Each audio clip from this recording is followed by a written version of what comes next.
Boa noite, gente. Hoje uma cara diferente na apresentação do nosso Meetup, mas, se não me engano, hoje é o nosso Meetup de número 54, ou o 54º, ou, conforme inovado na nossa última sessão, LIV, para quem gosta de algarismos romanos, na nossa ordem do Meetup. Hoje, retomando os convidados internacionais, a gente vai estar com o Jared Peterson, da Nuance Behavior. O Henry vai falando sobre o grande debate da racionalidade, um tema que, por muitas vezes, foi o que nos trouxe e nos aproximou da ciência comportamental. Então, ele recentemente escreveu um artigo no Substack dele, bastante interessante, aliás, recomendo que o siga, e que nos motivou a convidá-lo para cá e trazer e ampliar o debate para a nossa comunidade. O Henry vai apresentá-lo e o palco é seu, Henry, e depois Jared. Boa noite, pessoal. Sejam todas muito bem-vindos, bem-vindas. Obrigado, thank you, Jared, for being with us today. Muito obrigado, Jared, por estar conosco hoje. O Jared é um pesquisador na área de tomada de decisão, ciências comportamentais. Ele é cofundador da Nuance Behavior, onde tem aplicado os insights comportamentais para gerar mudanças em setores como saúde, finanças, sustentabilidade. Ele também trabalha numa instituição chamada Shadowbox, onde realiza estudos também em questões de medicina, em questões de direito. E, como a gente estava falando aqui, tem um Substack, onde ele publica textos muito interessantes, se chama A Failure to Disagree. A gente recomenda a todos aqui, onde tem a base que gerou o interesse e a curiosidade nossa para a conversa de hoje, e também outros textos igualmente interessantes. So, the floor is yours, Jared. A gente vai passar para o inglês, pessoal. The floor is yours. Go ahead. Thank you again for being with us today. Yeah, of course. Thank you, everyone, for having me. I'm glad that enough people found my article interesting enough that you invited me to come speak with you halfway across the world. I was told I should introduce myself in English. So my name is Jared Peterson. What you need to know about me is that I am a total nerd. I love psychology. I love behavioral science. I love decision science.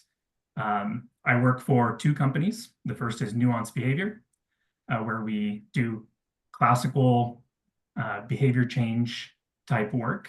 In fact, I see we have one of our clients here on the call. Thank you, Elizabeth, for joining.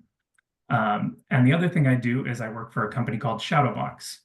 And there, it's not quite behavioral science, it's naturalistic decision making.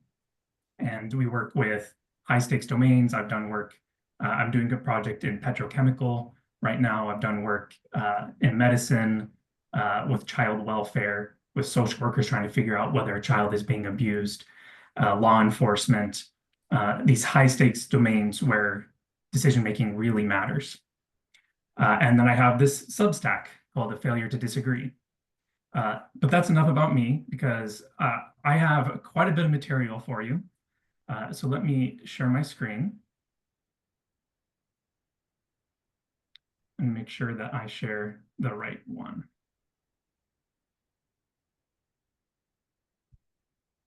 All right, am I sharing the right one? Yes, Okay. I guess so. So this presentation I'm going to be giving is based on an article that I wrote, I guess it was about a month ago now, but it's a lot of new content here. So if you read that original article, don't worry, I promise you'll learn something new. And largely this talk is about the four main schools of thought in decision-making, what are sometimes called the decision sciences. And the two main questions that the decision sciences are interested in is, how do humans make decisions? And how should they make decisions? And it's that second question that I think causes the most controversy, but you'll see that there's also controversy about how humans actually make decisions. And I'm going to go a lot into history and theory, and I'm not going to offer a lot of practical guidance. I apologize for that. Just not enough time in an hour to really get into the nitty-gritty of how to apply it. And my goal is mostly to give you an overview of the decision sciences, because I find it a lot easier to study something once I have that high-level overview. But I also hope that you learn something new and that your assumptions are challenged. All right, so like I said, 4 main schools of thought. What is a school of thought? A school of thought is a tradition, it's an approach, it's a perspective, a community. Some might even say they are different paradigms, or if not paradigms, they might say they're different programs. And there's some overlap between them, but there's also significant differences. Different assumptions about human nature, different assumptions about the world, and each make assumptions about how we ought to make decisions, how we should make decisions. And at the end of this presentation, you may be confused because why are there 4 different schools? There's so much overlap between them. But if you do come to that conclusion, just remember that I think the differences are overstated. And so assume that my beliefs are coloring yours. Others of you may leave this and think that one school is clearly correct, or that another school is clearly stupid and wrong. And some people believe that too. If you come to that conclusion, I think you are wrong. But I also can understand why you might think that. And I want to help you to understand what assumptions might be underlying that sentiment.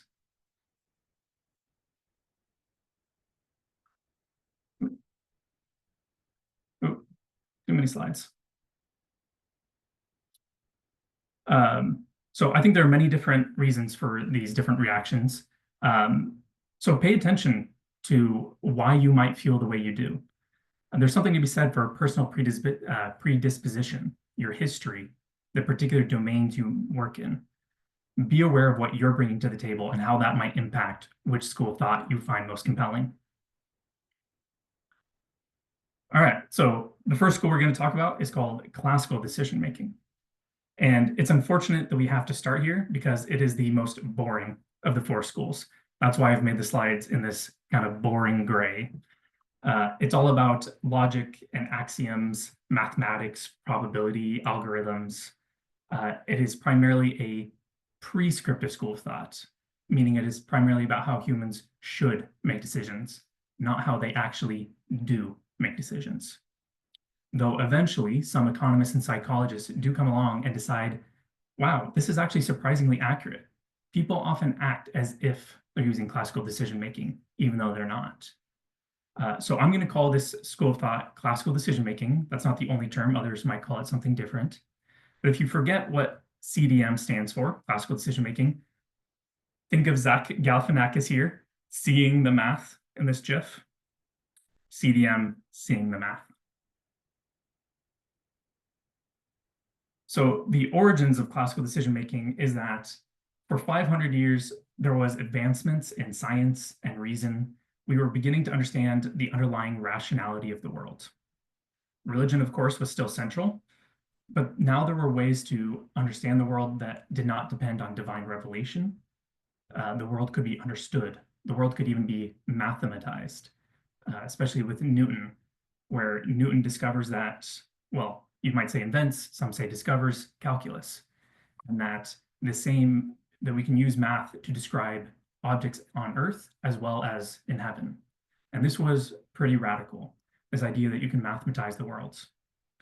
Probability becomes a science in the 15 and 1600s. Before, people believed that if you rolled the dice, it must have been God's choice what came up.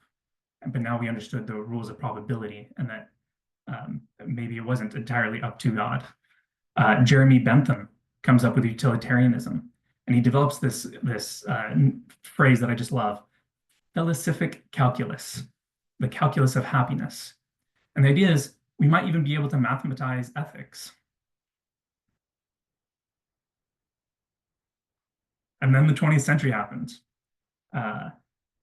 2 world wars back to back, genocide, mass killings at an industrial scale, then the Cold War, right?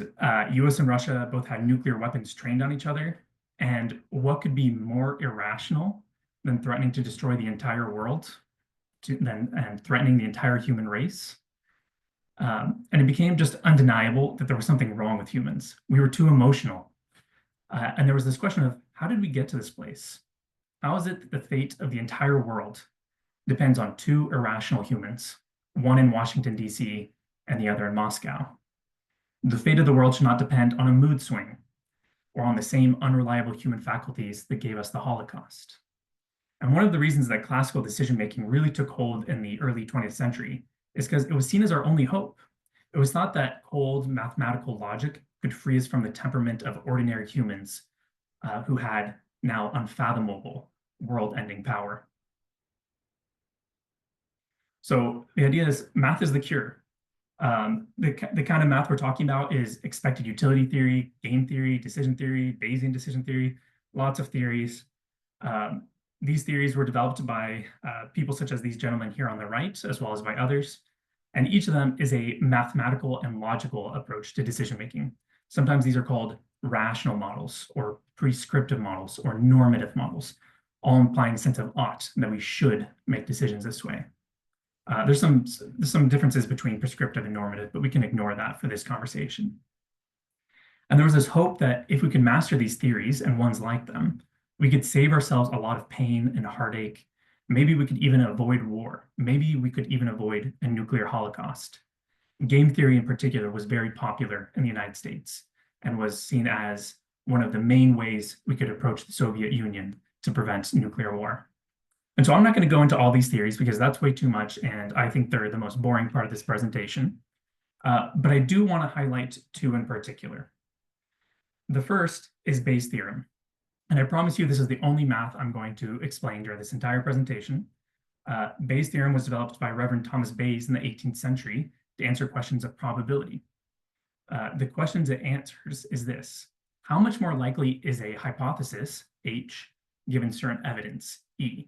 So the way to read this is the probability of a hypothesis given the evidence is equal to this equation. So for example, if you're 80% sure it's going to rain tomorrow, but then you see a rain cloud on the horizon, how much should you update? Should you now be 90% certain that it's going to rain? Should you be 95% certain? And that's what we see on this on the bottom here. How likely is it to rain given that I see a rain cloud? Well, to figure that out, you divide how likely we are to see a rain cloud if it is going to rain by the probability that you would see a rain cloud at all, regardless of whether it is going to rain. And here's the thing: if you have the right numbers, and you can verify this with dice or cards where you know all the probabilities, this gives you the objectively correct answer. And this gets advocates of classical decision-making very excited. They sometimes think that we have cracked the code to all of science, correct epistemology in a simple formula. And indeed, it is a cool formula worth knowing. I think it is a very simple formula to understand if you dig in, and it is worth knowing. The other theory I want to talk about is expected utility theory. And no fancy math this time, I'll just state it plainly. The value of a choice is equal to the value of each possible outcome of that choice times the probability that each outcome occurs.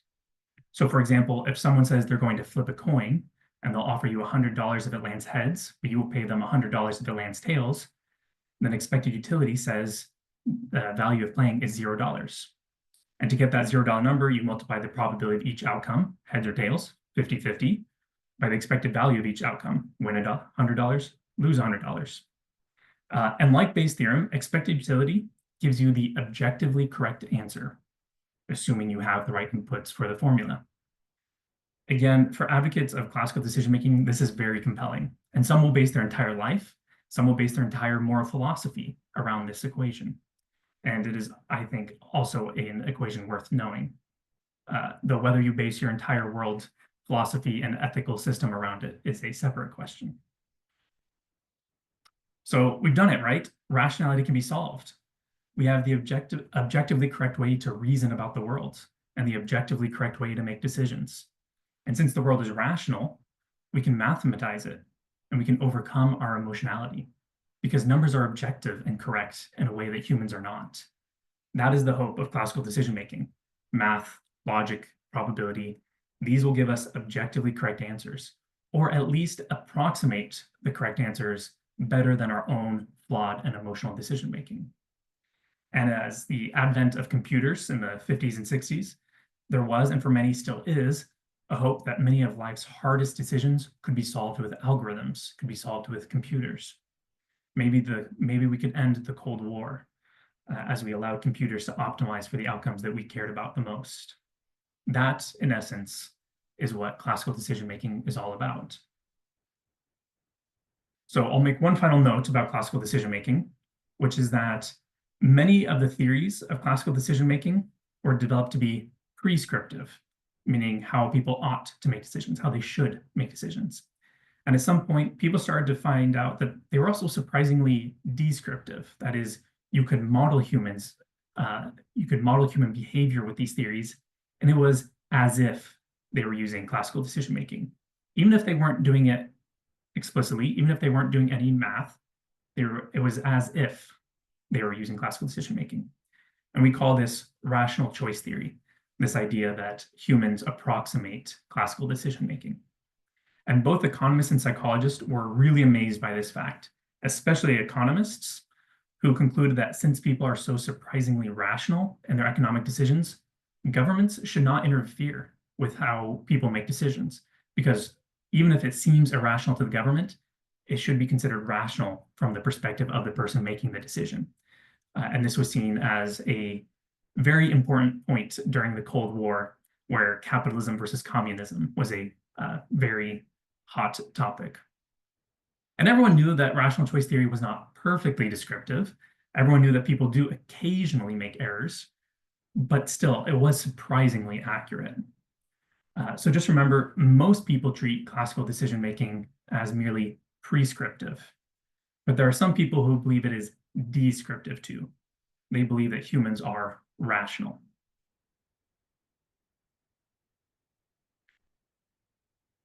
All right, my fancy little transition there. That's classical decision-making, logical and rational models that provide the one true way to reason about and make decisions. All right, one school down. I've got 3 more to go. I think that was the most boring, and I think it only gets more exciting from here. Heuristics and biases. So this might be the one that this crowd is most familiar with, and it is the most popular of the 4. Behavioral science itself largely grows directly out of the heuristics and biases tradition. So many people consider heuristics and biases to be the study of human irrationality, of why humans are irrational. I hope to dissuade you from that. That is not what heuristics and biases is about.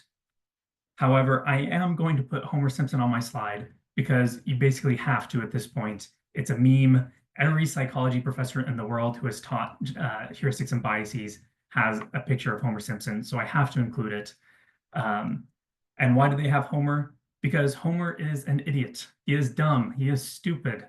And heuristics and biases study all the ways that humans deviate from rationality, all the ways they deviate from classical, all the ways they deviate from classical decision-making.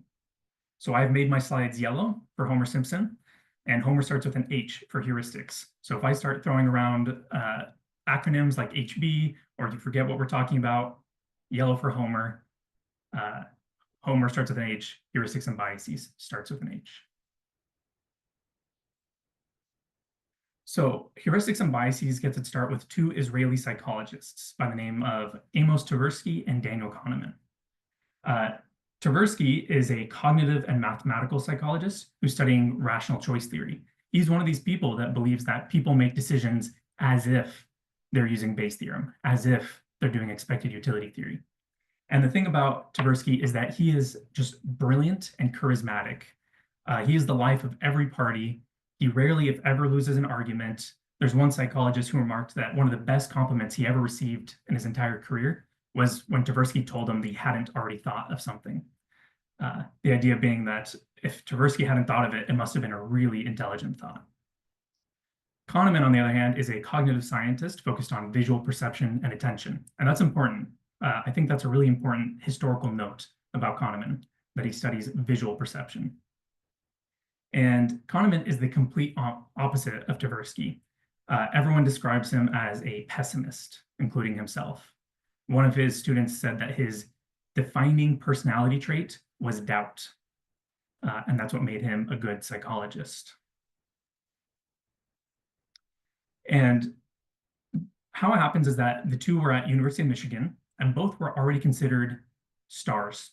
They are already well-established, kind of famous, but they had never really spoken. In fact, people thought they may have even disliked each other. But then one day, Kahneman invited Tversky to give a lecture during his class. And during the lecture, Tversky described an experiment where people acted as if they were calculating Bayes' formula. And Kahneman absolutely hated this. He knew that he was a lousy intuitive statistician, and he didn't think anyone else was going to be much better. So as Tversky was wrapping up and he was taking question, Kahneman says, "Brilliant presentation, but I don't believe a word of it." And then continued to absolutely destroy Tversky's entire worldview and field of work. And something really interesting happened, which is that Tversky, this brilliant, charismatic man who had never really lost a debate before, started to doubt his entire field of work. And this led to an amazing and beautiful friendship. Anytime these two had free time, they would seek each other out, find an abandoned classroom, and talk for hours.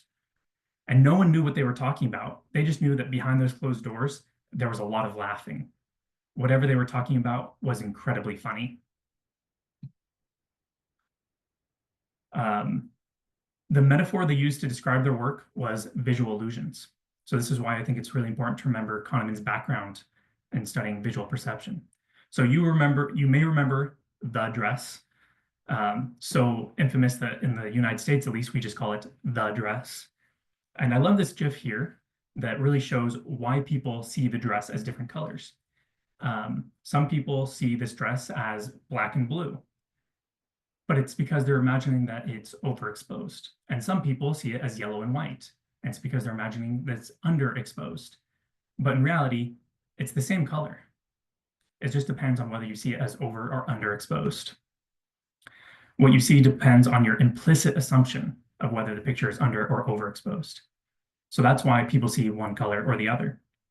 And what's really nice about visual illusions, such as the dress, is that they're really easy to recreate. And because they are so easy to recreate, they're good insights into how vision works. For example, the dress can teach us how our brains interpret under and overexposure. And so by understanding visual errors, the actual visual process can be understood and studied. And what Kahneman and Tversky found was that just as there are visual illusions, there are cognitive illusions.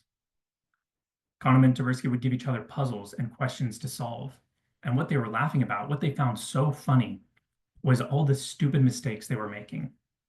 Kind of like seeing the wrong colored dress is a mistake, and you can laugh about that. They were laughing at their own stupidity. And with each stupid mistake, they were falsifying rational choice theory, the idea that people actually used classical decision-making. So let's talk about these cognitive illusions. Their methodology was extremely simple, and I think that's a major reason that it was so influential, because it's so easy to replicate. They called it the psychology of single questions. So here's an example of an experiment they did. I'll read it off for you. 600 people are infected with a disease. So which treatment will you choose? If you choose treatment A, 200 people will be saved. And if you choose treatment B, there's a 1/3 probability that 600 people will be saved, and a 2/3 probability that no one will be saved. And I'll give you a second to think about which you would choose.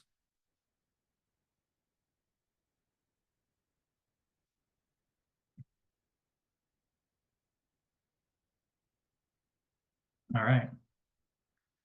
Same thing.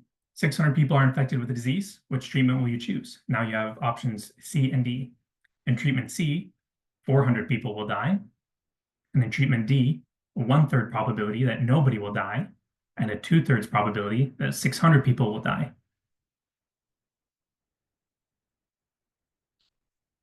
Make your choice.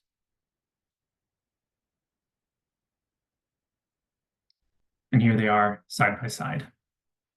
So what's interesting about this experiment is not whether you choose A or B, or whether you choose C or D. What is interesting is if you switched. For there's a trick here. Treatment A and treatment C are the same treatment. In both, 200 people are saved and 400 people die. And treatments B and D are the same. In both, there's a 1/3 probability of saving everyone and a 2/3 probability of saving no one.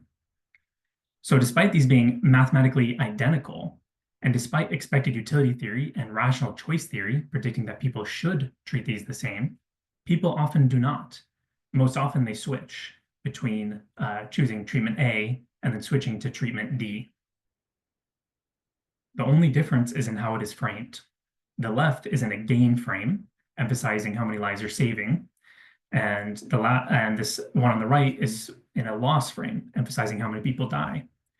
And so with this single question, and many others like it, Kahneman and Tversky showed that people were not rational agents. That is to say, they were not using rational choice theory. They were not applying expected utility theory. There was some other cognitive process that was happening. So to explain these deviations from classical decision-making, Kahneman and Tversky borrowed an idea from Keith Stanovich called System 1 and System 2. The idea being we have two systems in our brain. System 1 is fast, intuitive. It cannot do complex math, and so instead relies on simple rules of thumb that we call heuristics. And System 2 is slow and methodical, and so more often gets the right answers. We call them systems. I don't think anyone actually believes that there's two distinct systems in the brain, but that's the terminology we use. And the idea is that because thinking requires effort, we often rely on System 1 because it's less computationally expensive. It's easier to use. But there's an issue because the heuristics that we rely on when we use System 1 are flawed. And these flawed heuristics lead to systematic errors from classical decision-making, systematic errors from rational choice theory. And these errors we called biases. And from that, we get the name heuristics and biases. And so I think it's really important to get this right. Biases are not a cognitive process. They are not in the brain. Biases do not cause anything. Heuristics are the actual cognitive process. The bias is a measurement. It is merely a way of stating that we have a deviation from classical decision-making.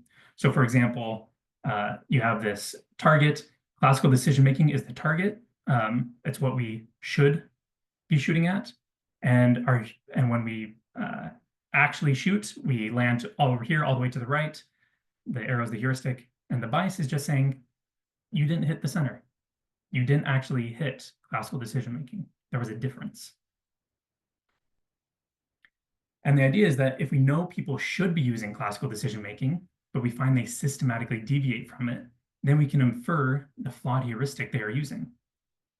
Just like if someone shoots too far to the right, you might know what the error is when they're shooting their arrow. And just like with visual illusions, the error reveals the underlying cognitive process. Heuristics and biases is primarily a methodology for studying human reasoning. It is not the study of human irrationality. Just as the study of visual illusions is not about the study of why our eyes are stupid, of why our eyes don't work, but is about understanding how vision works, the study of biases is about understanding the cognitive processes that underlie our reasoning. Everyone agrees the heuristics are good most of the time. Most of the time we're using heuristics and they're adaptive and good. But the idea is that if we put people in weird situations where systematic errors occur, then we can understand the underlying cognitive process that is happening. Here's one way to kind of represent that. This heuristic causes this bias from this classical decision-making model. For every bias, if anyone ever says, here is a cognitive bias, I want you to think, bias from what? Bias from what model? And also important to ask is, what is causing that bias? What heuristic is causing that bias? Because we don't actually care about the bias most of the time. We care about the actual cognitive process that people are using. So I think there's kind of three main reasons why this approach is so popular and why it became so famous. The first is that it's a simple methodology. And this was a really big deal in the wake of behaviorism, because behaviorism said you couldn't study the mind, that it was impossible to peer into someone's head to see what they were thinking. But Kahneman and Tversky said, not only could you study the mind, you could do it with single questions. And that was really important. The second reason is that it falsified rational choice theory and provided a simple approach for building better models. And this was a big deal to economists who can now build more accurate models. But it was also a big deal to psychologists who could now say, haha, our models are better than yours. And this is a really big deal to psychologists because they have an inferiority complex, because economists get all of the praise and all of the hero worship, and psychologists always get left behind. So it was really nice change of pace for psychologists to outdo the economists for once. And the third is that it showed that humans were systematically making errors. And since they were systematic errors, there was hope. Well, maybe we can fix those errors. So for example, if you're shooting an arrow too far to the right, well, you can nudge someone to shoot further to the left. It's a simple error to fix. So I think any of these reasons on their own would have been important, but altogether, it launched Kahneman and Tversky into rock star status, and it eventually resulted in a Nobel Prize. Tversky unfortunately died too early. And while I could nitpick about each of these three claims, I think we have spent too much time on heuristics and biases as it is, so I'm not going to do that. Suffice it to say that this is why their work was seen as so important. Richard Thaler is also a really important figure in the field of heuristics and biases. He took Kahneman and Tversky's work and built it into economics and called it behavioral economics. And behavioral economics blew up and became this hot new thing. In fact, it became so popular that psychologists now, who had this inferiority complex when comparing themselves to economists, wanted to call themselves behavioral economists. And Richard Thaler really didn't like that, because for him, economics is about building economic models. And the psychologists who called themselves behavioral economists were not doing that. So they did not deserve such a title. And so instead, he decided to call them behavioral scientists. So if you want to know where the term behavioral scientist comes from, there's many people who used it before us. But the way we use it in this community, it's mostly Richard Thaler, who didn't want us calling ourselves behavioral economists.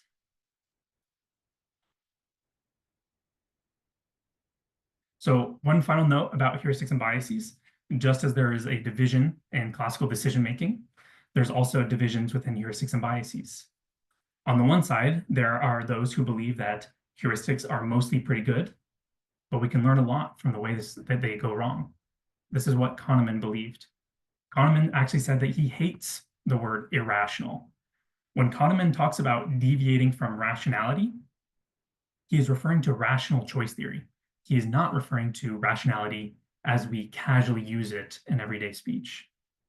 Kahneman saw himself as providing a methodology for discovering heuristics, just as a visual scientist, such as he was, uses visual illusions to study vision. That is what he saw this paradigm, this school of thought, as doing. But in some ways, the methodology became the message.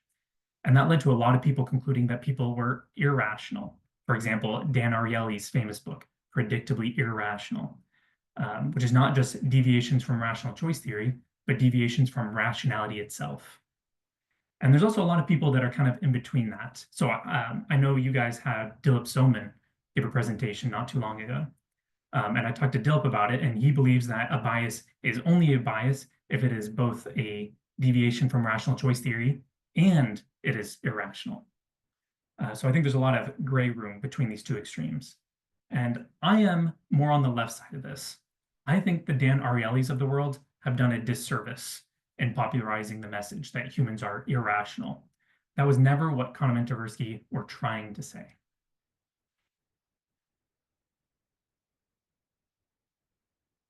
All right, so that's heuristics and biases, a methodology for studying the human mind and not a study of human irrationality, despite the popularity of Homer Simpson in many slides. Okay. 2 down. 2 more to go. We're halfway down. Halfway done. Third school of thought is called fast and frugal.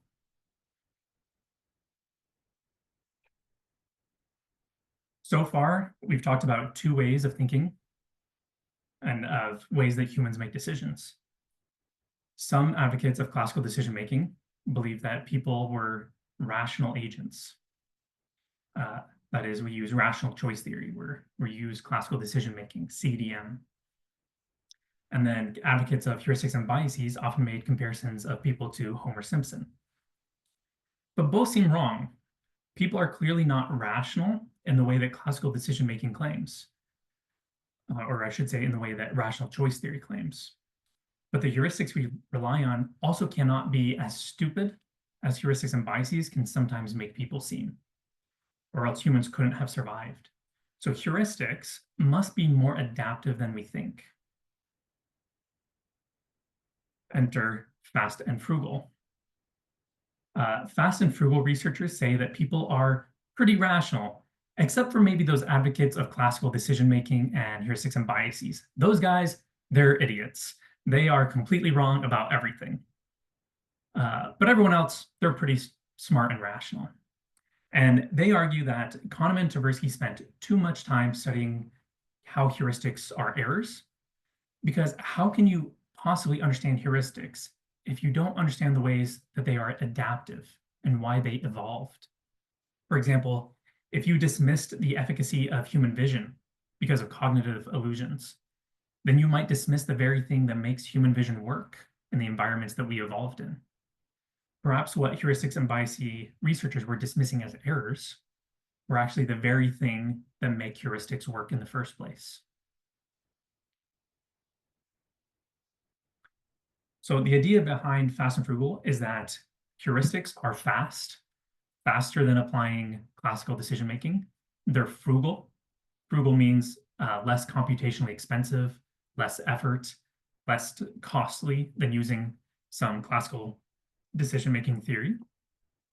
So for example, they talk about the gaze heuristic, which I have as a picture here. How do you catch a ball? When you have to catch a ball, you do not do complex calculus. I should have made this about soccer in some way, but I could not figure out how to do that. So I'm going to stick with baseball here, or volleyball, I guess.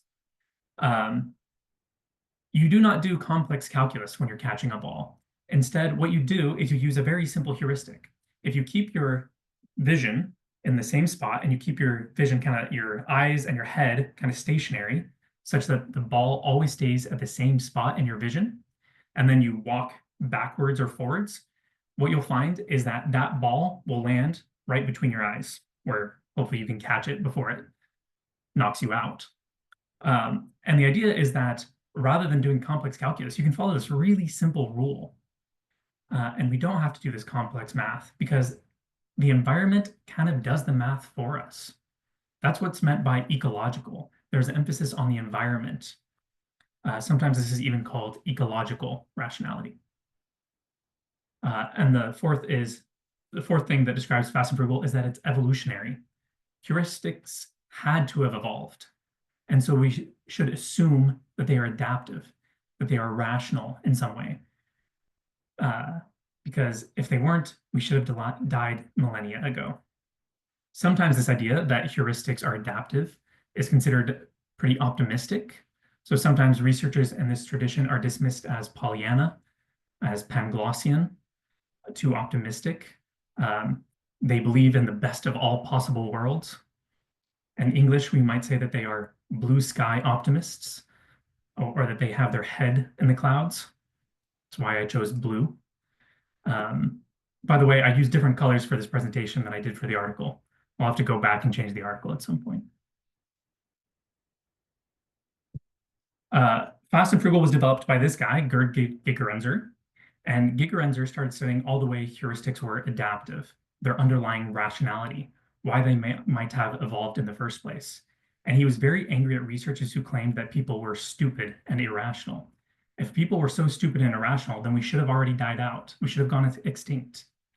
Good psychological theory has to account for the fact that humans have survived and thrived, or else it is bad theory. Humans must, in some sense, be rational.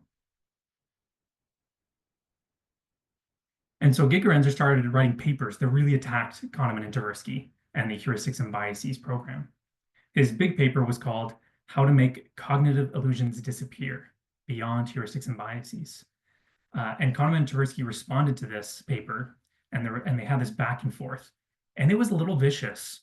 There were insults. Kahneman and Tversky accused Gigerenzer of ignoring good rules of debate and of misunderstanding their work. Tversky apparently couldn't even mention the name Gigerenzer without calling him a scumbag. And it kind of seems like the feeling was mutual. Gigerenzer writes very critically of the heuristics and biases tradition. And while I think Gigerenzer's criticisms should have been aimed more at the Dan Ariely's of the world and less at the Kahneman and Tversky's, I do think Gigerenzer also has something to offer. Fast and frugal heuristics are important. If you ignore how heuristics are adaptive, then you don't actually understand heuristics. So here's the experiment we just talked about a few minutes ago.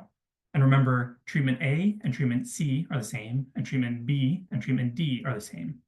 But because the frame is different, people sometimes switch. So I have a question for you. Is it actually irrational to switch? Imagine if if your doctor comes in and says, this medication kills 70% of people. Now imagine your doctor comes in and says, this medication saves 30% of people. There's information in how the doctor is framing the problem. The frame isn't irrelevant. If the doctor is emphasizing how many people die, he might be saying, you probably shouldn't do this. And if he's emphasizing how many people survive, then he might be making a recommendation that that's what you should do. And so what we thought was a mathematical error is actually social intelligence. Frames contain social information, something that all of these rational theories don't know how to deal with very well, because social information is so incredibly contextual.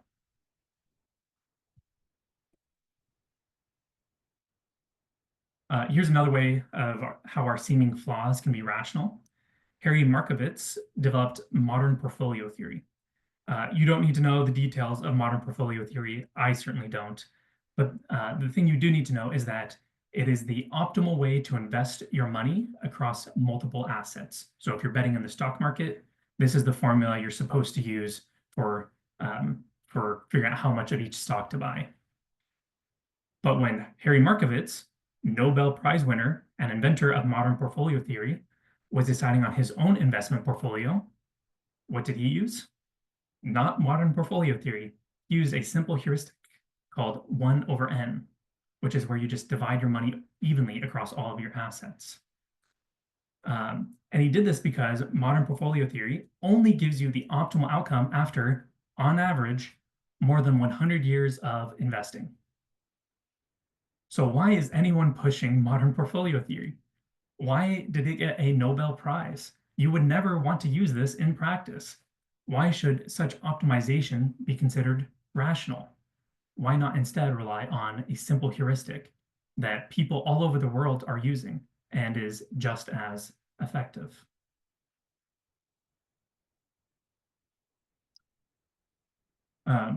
Gigerenzer has lots of examples like this where he kind of explains the underlying rationality of heuristics. But he also talks about the failures of rational models of classical decision-making. And because he's criticizing the rational models of classical decision-making, you should also interpret that as a criticism of heuristics and biases. Because heuristics and biases says that when we don't use classical decision-making, we are biased. And there's this implication that biases are bad. And Gigerenzer's criticisms extend not just to the rational models, but also to machine learning models and other models that try to optimize. Gigerenzer is skeptical of them all. Such models, he says, are not good predictively because the future is not like the past. And so such models are better at describing the past than predicting the future. And they're also not very good prescriptive models. That is to say, they're not good for telling you how you should make decisions because they're not fast, they're not frugal, and so they're hard to use in practice. And they're also just not that accurate because they make all of these simplifying assumptions in the world. For economists, rational choice theory makes a lot of sense. Classical decision-making makes a lot of sense because within their models, that is the optimal thing to do. You should use classical decision-making. You should use Bayes' theorem. But in the real world, you have to take into account a whole bunch more, and the simplifications that are made in those models are really hard to translate into real life. And I think these are really important critiques worth understanding, and I wish I had more time to talk about them here. But in essence, this is the biggest divide between fast and frugal and heuristics and biases. Gigerenzer thinks that rational models fail to do their job. They fail to be rational. And so he considers it silly to keep track of all the ways that humans deviate from classical decision-making. Is this fair? Sometimes. Remember, there's a spectrum of people within heuristics and biases, and Gigerenzer's criticisms of Ariely, I think, would be absolutely justified. But his criticisms of the founders of the field, Kahneman and Tversky, often fall quite flat to me.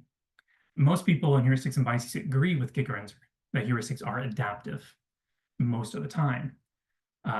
But when they produce systematic deviations from classical decision-making, the idea is that they are useful for understanding the cognitive processes. And so it is silly to say that these biases are not ever errors. But at the same time, heuristics and biases researchers do get caught up on the error side of things. They don't pay enough attention to how heuristics are adaptive. So I think there is a point for Gigerenzer, and that a lot of people in the field of behavioral science should pay more attention to him. However, on the third hand, I think at this point, fast and frugal researchers, and Gigerenzer in particular, seem unwilling to talk about all the ways heuristics can lead you astray, or how the rational models of classical decision-making can sometimes seem a better approach for certain situations. He doesn't seem to want to believe that. And so I think some of his arguments are kind of silly, and I'm not going to get into that here, but I do think that he's worth paying attention to. So that's fast and frugal, also called ecological rationality, all about how heuristics are adaptive and rational. Gigerenzer might agree with the advocates of classical decision-making that there is an underlying rationality to the world, but is one we have to embody and experience rather than one that can be mathematized.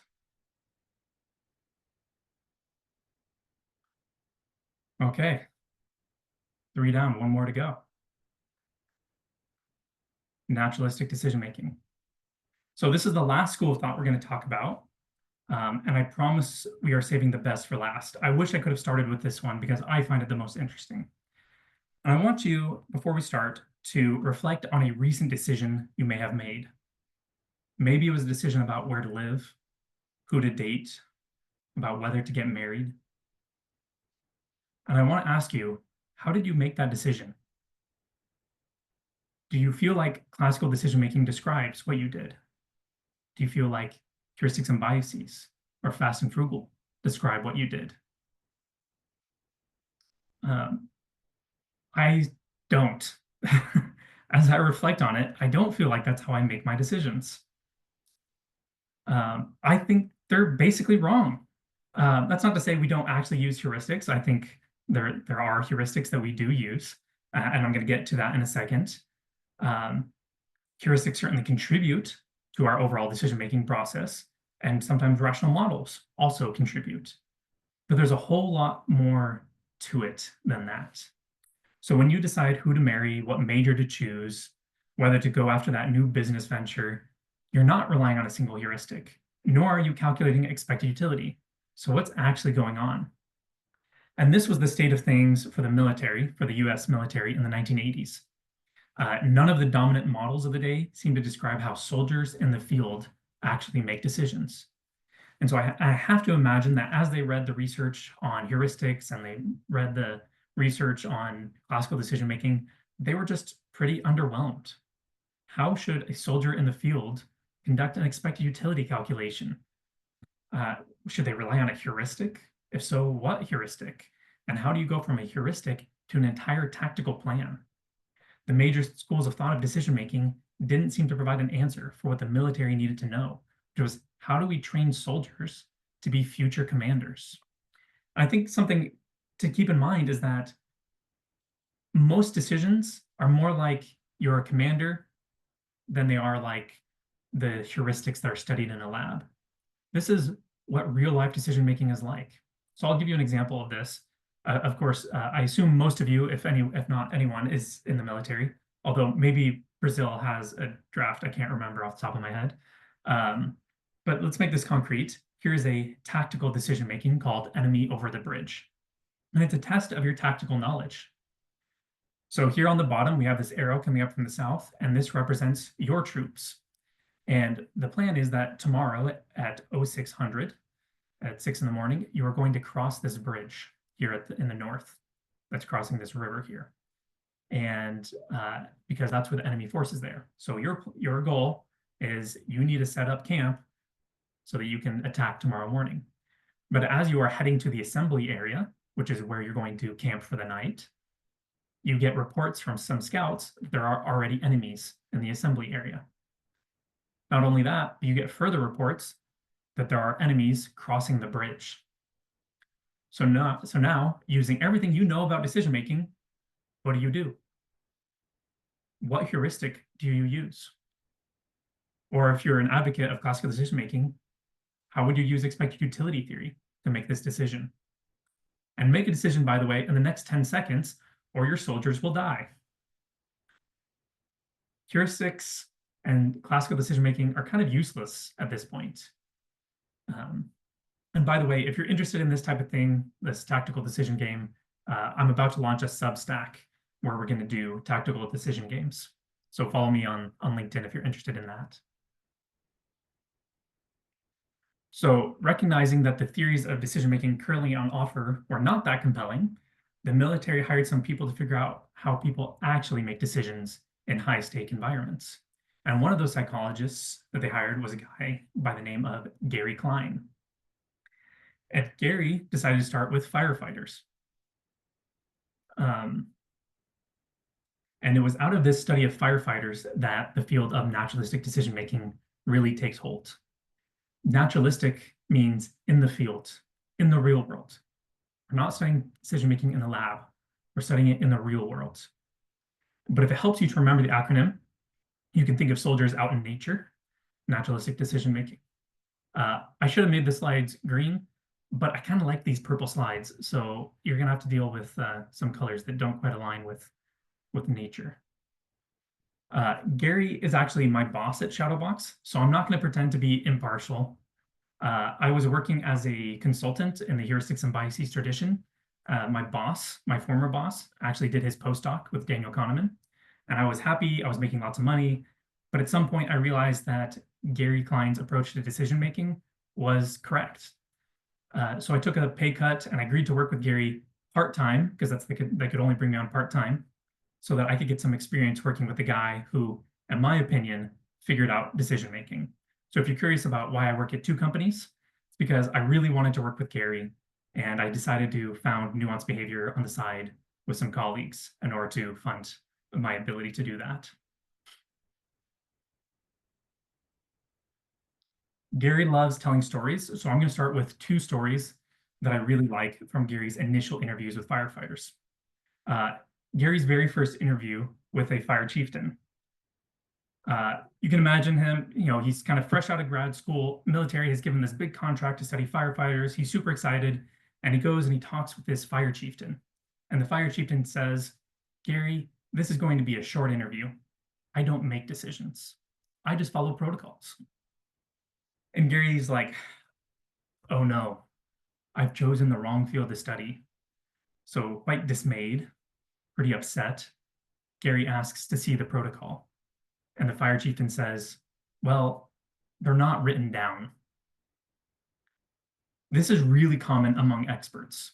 What they do is so intuitive that they don't feel like they're making decisions. They're not generating multiple options to consider, evaluating them to see which one is best. They typically go with their first instinct because their first instinct is so good. In fact, sometimes their instinct is so good that it feels like a sixth sense or a spidey sense or ESP, extrasensory perception, that they're psychic. It's really funny. We've been in so many interviews where experts describe what they do as a spidey sense or a sixth sense or something like that. So I'll tell you one such story. There was a firefighter who, this was during the same interviews with firefighters when Gary was just getting started. And he was talking about how he was fighting this fire and he thought the fire was in the kitchen. And so he's spraying the hose, the water, in through the kitchen window. But the fire is not responding very well, which means that they must not have found the source of the fire. And so he decides that they're going to go inside and attack this fire from a different angle. But once they're inside, he just gets this bad feeling, a sixth sense. And he says, everyone out. And as soon as they're out, the building collapses and he saves everyone's life. And this guy goes on believing for years that he has ESP, extrasensory perception. And Gary's skeptical of this claim. And he says, well, let's dig in. Let's try and figure out if you actually did see something or feel something while you were going through this that led you to realize the house was going to collapse. And so basically there's kind of three anomalies that this fire chieftain detected at the time. The first is that as he was spraying the hose through the window, he realized this can't be the source of the fire. Because if this was the source of the fire, this hose would be working, but it's not. So he already knew that he was looking for a different source of the fire. And then he goes into the living room or wherever to get to the kitchen. And as he's in there, he realizes two things. Subconsciously, not consciously, this is below conscious awareness. He realizes this fire is incredibly hot. Not that weird. Fires are hot. You might have learned in school at some point. But this one was surprisingly hot, given that he didn't see as many flames as he thought he should. And it was also incredibly quiet, which is weird because house fires are very loud. So between these three things, that he didn't know the source of the fire, that the fire was incredibly hot, and that it was incredibly quiet, he knew something was off. And it turns out the fire was actually in the basement that no one had told him about. No one had told him there was a basement. But it makes sense. Hot air rises, so it was incredibly hot. The fire was beneath him. And it was also very quiet because the floorboards were muffling the sound of the fire. And he had been in enough situations like that to know that he was in a bad situation and he needed to get out of there. Naturalistic decision-making is about tacit knowledge. It's also about explicit knowledge, that stuff that you can write down in protocols, because you need protocols and explicit knowledge to make good decisions. But naturalistic decision-making is primarily interested in tacit knowledge. All that stuff that is hard to articulate, that stuff that you can't quite write down in a checklist, that stuff you can't write down in your protocols. Stuff like pattern matching, judging how typical something is, perceptual discriminations, mental models, mindsets. Again, all that stuff that you can't put in a manual. And because you can't put it in a manual, it becomes very hard to research. You especially can't research it in a lab most of the time. And over the years, Gary started running into people, mostly in the field of human factors, who were finding similar things to him, but in many fields. Pilots, fighter pilots, surgeons, soldiers, law enforcement. And a bunch of these people got together and decided to host a conference where they talked about what they were finding. And they didn't know at the time that this was going to be a really important conference. But while they were there, they identified three themes that tied them together, these people who were studying such different domains. The first was the importance of time pressure, uncertainty, ill-defined goals, complexity. All that stuff that can't be replicated in a lab was essential to what they were studying. The second was that everyone there was interested in expertise, and more explicitly, they were interested in tacit knowledge of experts, all of that stuff that experts know that they can't write down. And the third theme they identified was that the way people sized up a situation, the way they made sense of it, seemed more critical than the way that they selected between options. Because when experts are going with their first option, their first instinct, they have to have already made a good, already have a good understanding of the situation. And so eventually they start calling this field naturalistic decision-making. And while Gary was the most popular and influential person in this field, there were about 30 other people at this conference who have all had a really strong impact on it. So one reason that Gary is so influential is he came up with this model called RPD, recognition primed decision making. And I really debated how much to go into with this model because I don't know how boring it is to go over a model or not. But this top portion is about making sense of the situation. Is this situation familiar? Are there cues you recognize? Based on your understanding of the situation, is it matching your expectations? If so, then you know what your goals might be, and you might know what actions to take. But if not, maybe your expectations are being violated. Maybe the fire is quieter than you think it is. Maybe the fire is hotter than you think it is. Then you need to reassess the situation until you realize and kind of figure out what's going on. And this bottom portion of that is once you kind of identify an action to take, rather than comparing multiple options, you just mentally simulate that one option. You say, what if I attack the fire from this other angle? Or something like that. You have to figure out, you just mentally simulate in your mind what you're going to do. And if it works, great, you implement it. You might realize in thinking about it and mentally simulating it that it doesn't work, in which case maybe you modify it, or you go back and get a kind of reassess the situation or generate a second option to consider.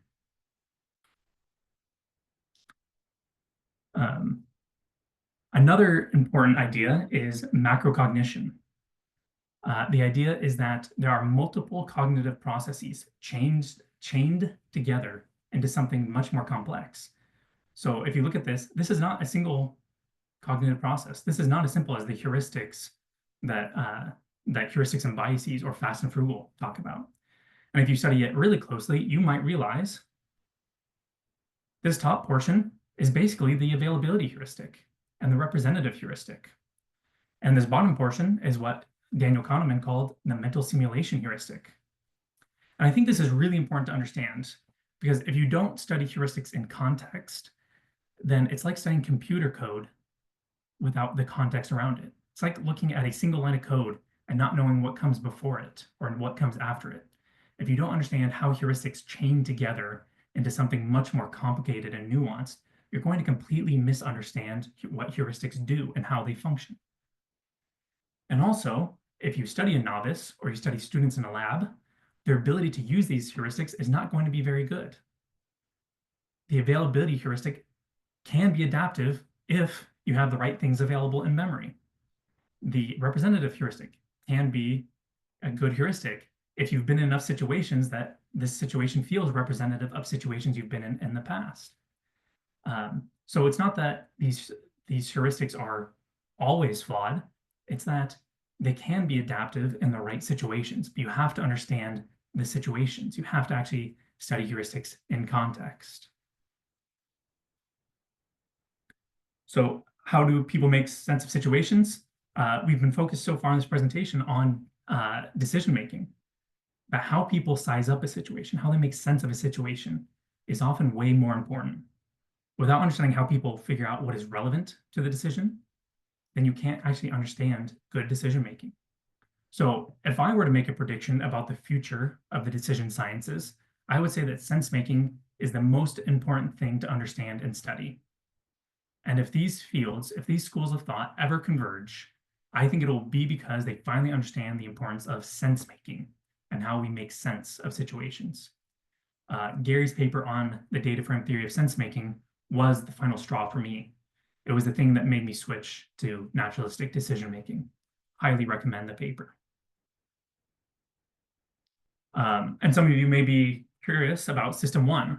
Kahneman and Tversky thought it was so flawed, but Gary Klein sees these as amazing feats of intuition. So how do we make sense of this?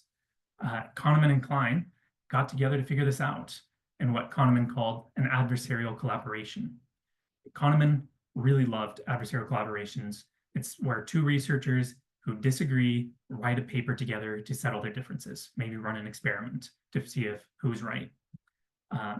And the results were of this adversarial collaboration with Gary Klein was what Kahneman called the most productive and satisfying adversarial collaboration he had ever done.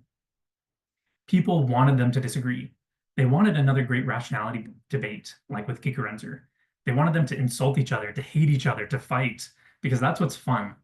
But they actually got along quite well. And it took them 6 years of collaboration to write this paper. But at the end, they wrote just this beautiful paper with what I think is one of the best subtitles of all time: Conditions for Intuitive Expertise, A Failure to Disagree. I love that subtitle so much, I named my Substack after it.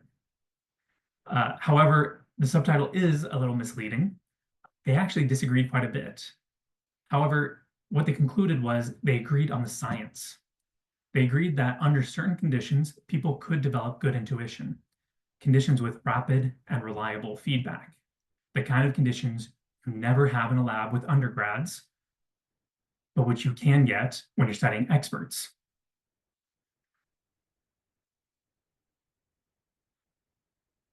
And that's naturalistic decision-making. It's about expertise. It's about how people make sense of complicated situations. It's about how they recognize patterns and cues and develop and use intuition. And their theories are not as simple as heuristics or just saying intuition, because it is both intuition and critical thinking. It requires all of your human faculties to get decision-making right. Think back to the tactical decision game I showed you. It requires careful thinking of your enemy's plans and movements, careful consideration of the terrain, of what your forces are capable of. And some of you will become intuitive as you train and recognize, oh, I need to take the high ground, I need to cut off that bridge. But that doesn't mean you can completely trust your intuition either. You mentally simulate the actions in your head to see if you might be forgetting anything. Because decision-making is a macro-cognitive process. Lots of components, lots of heuristics, lots of things working together in much and more complicated patterns. And you have to train them all together. That's naturalistic decision-making. Okay. Those are our schools of thought. Classical decision-making, which is all about logic and probability. Heuristics and biases, which is deviations from classical decision-making. Fast and frugal, which is about the underlying rationality of heuristics and what others have dismissed as deviations from rational choice theory. And naturalistic decision-making, which blends critical thinking and intuition, focuses on experts in naturalistic, that is to say, real-world settings, rather than undergrads in a lab, in order to understand what good decision-making looks like.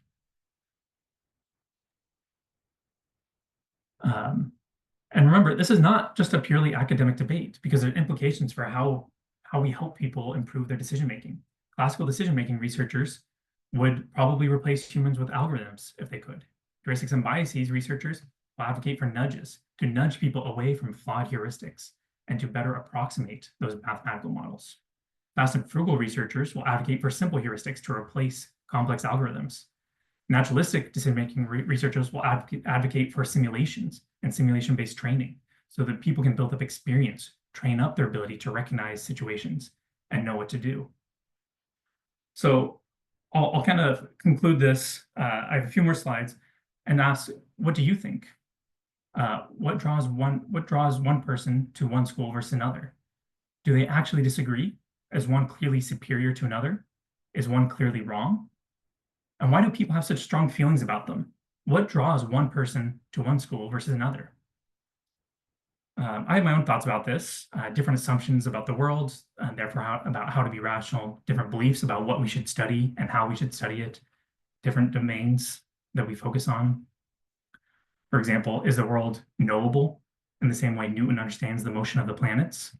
Are our algorithms getting so good that they can outperform humans? In which case, we may want to hold people to the standards of logic and probability. And perhaps we assume that any errors that people commit are the result of deviations from logic and probability. Or is decision-making so contextual, so complex, messy, and changing to be captured by equations? And so instead, we need to be more adaptive and focus less on rational models and more on real-world performance. And the errors we do commit should not and cannot be understood by comparing them to rational models.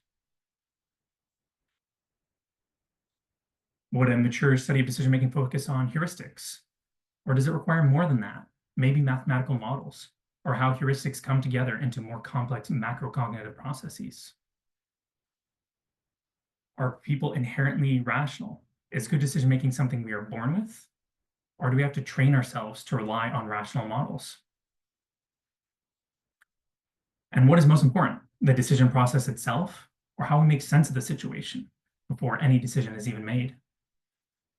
These differences can be overstated and sometimes they can be understated, but I think in recent years there's been a shift. There's less focus on whether humans are rational and what it would mean to be rational. There's less focus on whether humans are rational, and instead there's more focus on what does it mean to be rational. Less focus on whether something is rational and more focus on when it is rational. So I'll ask again, how fundamental are these differences? Could these fields one day reconcile? Is it even desirable for them to reconcile? Maybe it's a productive tension. Maybe their different focuses are useful. Do you think any of them are right? Are any of them wrong? I don't have answers for these questions, but I did name my Substack A Failure to Disagree for a few reasons. One of them being that I think some sort of reconciliation can and probably should happen. That's my hope. And it's why I've spoke for, I think now over an hour. I went a little long to an audience half a world away, because I'm hoping that some of you might be part of that reconciliation. Maybe the practitioners and academics and thinkers in this audience can find ways to blend these schools together in the ways that the originators of the fields could not, either because they had too big of an ego to reconcile, or because they were just interested in different things, or because they misunderstood each other, or because they were focused on different domains. And so because of all that, I think this is a field that is ripe for a revolution. I think we are beginning to see that revolution. Reconciliations seems like it could be on the horizon if we just have the right frameworks for how to think about it. And that's all I got. Thank you. If you're interested in reading more, check out my original article on Substack. I have like 30 resources of books and articles and podcasts for you to check out if you want to read about any of these schools. And if you don't know where to start, send me a message and I'll happily offer advice about where you can start. You can find me on Substack and LinkedIn. And if you're interested in what I do, check out the two companies I work for. Shadowbox, where I work with Gary Klein on naturalistic decision-making, and Nuanced Behavior, which I co-founded with some colleagues where we change behavior in tech and beyond. Thank you. Jared, thank you so much for the presentation. Yeah, indeed, you went a little over an hour, but it was all worth it. And as you promised, I can be fairly sure that everyone learned a little something or a lot of something in the process.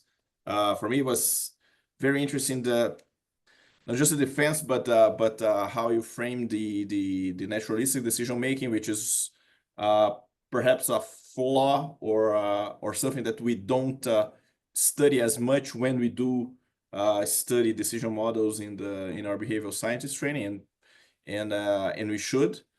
I had a couple of I might have a couple of questions on applications, but just to reply to the questions that you made at the end and on what do we think, I guess I would reply that with a question to you or a hypothesis to you that perhaps some of you mentioned the egos being a source of disagreement or a source of entrenching positions.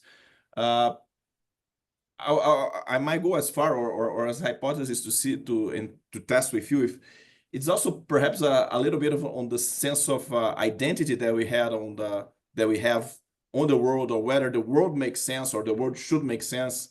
I can see even generational things. I can see, for instance, my father defending he never actually studied those fields in any formal way, but he'll have a strong opinion based on his identity, and perhaps that's something that it should be considered in the equation of or in the process of that reconciliation, maybe. Absolutely. I think academics have massive egos. And especially when you are the founder of an entire field of research, you get very invested in that field of research. And that's not to say that these particular people are particularly egomaniacs. Kahneman, I think, is actually one of the most humble guys you've ever met. If you ever listen to a podcast with him, half of his answers are just, I don't know, because he's just a very incredibly humble guy. Gary Klein, also very humble, very willing to say, I don't know. Other people maybe have a little bit bigger egos, but I know for a fact that those two are at least pretty humble.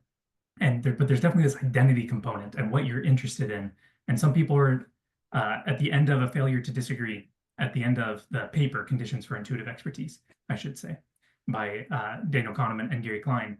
They conclude, hey, we agree on the science, but dispositionally, Kahneman just likes focusing on errors. That's what he enjoys. And Klein just really likes focusing on intuition. He really likes these stories of, these experts with this seeming sixth sense who do these incredible things. He's really interested in that. And so it wasn't that they couldn't reconcile. It's just that they just didn't like each other's fields. Yeah. And not because they disagreed with the field, just it wasn't interesting to them. That's not what they cared about. Fantastic. I guess we had a couple of questions and comments coming into the chat. I think it's probably, I'll do more justice actually to inviting people to actually voice their questions. I might misinterpret that. So an interesting one seems to be Philip. Philip, if you are able to open your mic and camera and fire up your question. Oh, yeah, sure. I can do that.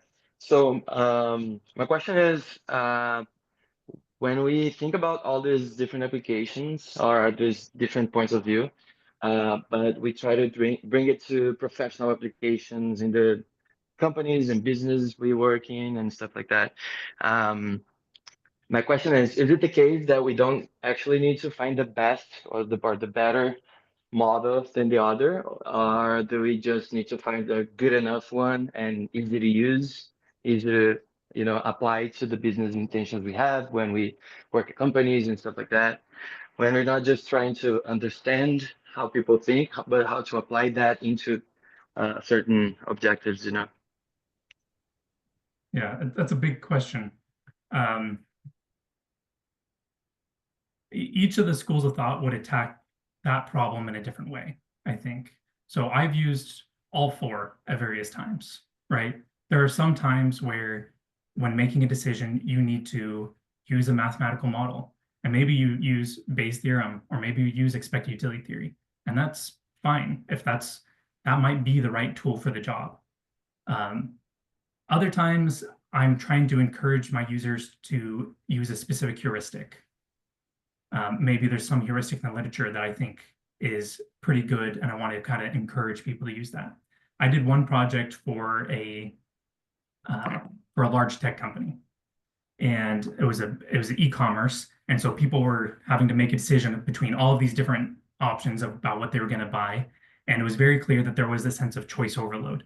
People were overwhelmed with how many options there were, and it was while thinking about naturalistic decision making that I came up with the solution, because the problem is when you frame something as choice overload, then the solution is, well, maybe we just need to reduce options. That's kind of what choice overload means. It means there's too many choices, so we need to get rid of options. But the problem is no product manager actually ever wants to do that, right? And we started thinking about, well, here's the thing. Technically, in every moment of our life, there are an infinite number of options. If you wanted to start singing during this call, you could do that right now. You could turn off the mute button and start singing to your heart's content. But you don't do that because you have enough expertise to know how to handle this type of situation. And so instead of relying on heuristics or kind of diagnosing this bias, I thought, well, how do we train expertise? How do we get people to be familiar enough with this platform, familiar enough with the options, that they don't feel overwhelmed, but feel like, oh, I get it. I know what I need to do. And so our conclusion was basically, it's not that there's too many options. It's that we're forcing people to make a decision too early, before they've had time to really clarify their preferences, before they've had time to really clarify how to even work with this platform. And that completely changed how we were tackling that problem. So I don't know if that actually answers your question, because your question could be taken 1,000 different ways. But I think in general, you use the tools that you have at your disposal, and it's really hard to figure out the correct way to frame a problem. The way you make sense of a problem is often more important than how you make the decision itself. And so use as many models as you can. Try a few, do 3 or 4 different models and see which one frames the problem the best. And then run with that one. You don't need to find the best. You just have to find one that works good enough. And sometimes you just get to this point where it's like, ah, I get it. Like those experts who know how to go with their first intuition, sometimes you find the right way to frame the problem, the right way to model the problem, and you just kind of know what you need to do. Jared, That's great. Thank you. Thank you so much. Very insightful, and also thank you for everything tonight. Of course. That's very great. thank you. Jared, thanks again for the presentation. It was really, really useful and insightful to all of us, I'm sure. I have to say I love the NDM. But you yourself already in your article, you mentioned it to be more descriptive. Do you see more, I mean, talking about application, like practical application of the MDM, do you see it evolving a bit to become a bit more prescriptive? You are talking NDM, right? Oh, Yes, the naturalistic. Yeah, so maybe I'll pull this up so people can remember what we're referring to. Naturalistic decision-making is incredibly applied. It is incredibly prescriptive. So that, I mean, this is what I do for my work, right? So, for example, we develop training for law enforcement officers on how to de-escalate a situation, right? Put law enforcement officers in a situation where they have to try to make sense of this complicated and confusing situation where people may have guns, where people may be aggressive, and they have to figure out, how do I navigate the situation such that no one gets injured? How do I not only protect myself, but how do I protect the person that I am now engaging with, this criminal or potential criminal? I would say naturalistic decision-making is by far away the most applied of these 4. And if the reason that you hear about it less in psychology classes compared to the other 3 is because it is typically in the human factors side of psychology, which human factors is a very applied side of psychology. And oftentimes when you take classes as an undergrad, you don't really get to that. You stick with the theory. And so yes, so to answer your question, absolutely, very applied. It is the most applied of the 4.